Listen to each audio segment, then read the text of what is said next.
Bonjour à tous. Et aujourd'hui, je vais vous parler d'un homme qui est inscrit sur le monument aux morts à Inchy, Pierre de la Lue. Et tout le monde a dû voir son nom à l'arrière du monument et non pas sur les côtés comme les autres morts de la Première Guerre mondiale. Donc j'ai cherché à savoir pourquoi, puis je vais essayer de vous raconter son histoire. Ouais, mais avant, tu devrais peut-être parler des parents. Oui, c'est vrai. Donc l'histoire commence en fait en 1888. En effet, en octobre 1888, Joseph Delalleux, berger, et Marie Chopin, alors âgée de 16 ans, eurent une nuit d'amour plus ou moins consentante. Et suite à cette nuit d'amour, naquit une autre petite Marie.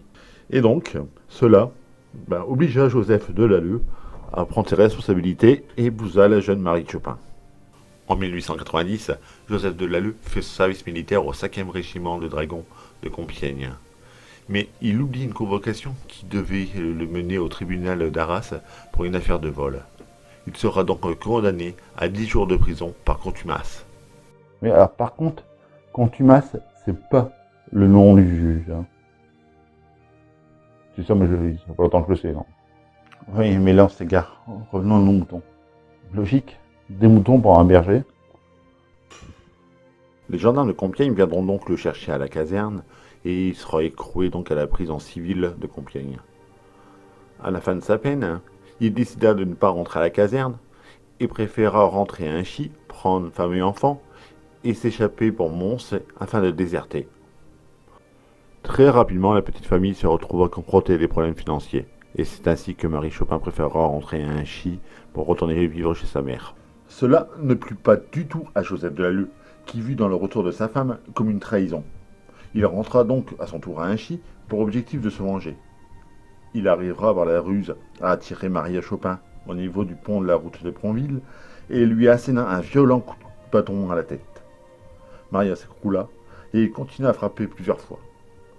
Voyant sa femme ainsi gisant dans une flaque de sang, il prit peur et s'enfuit. Les gendarmes de Marquion le retrouveront le lendemain dans le bois de Borlon.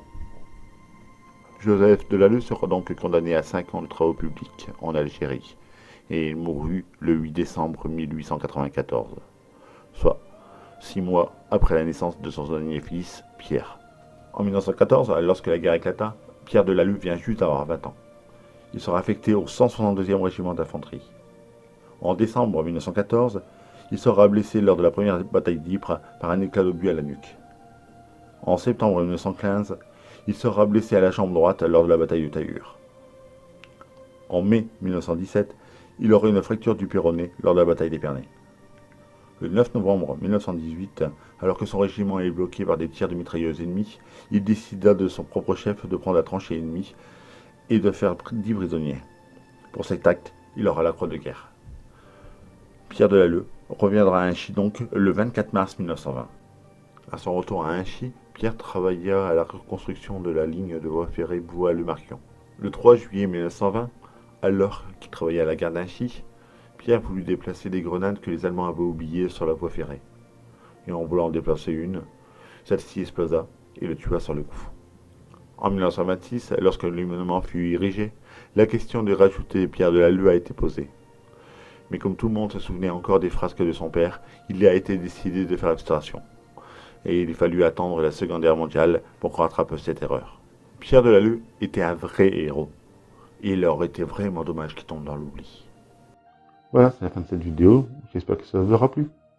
Au revoir, à une prochaine.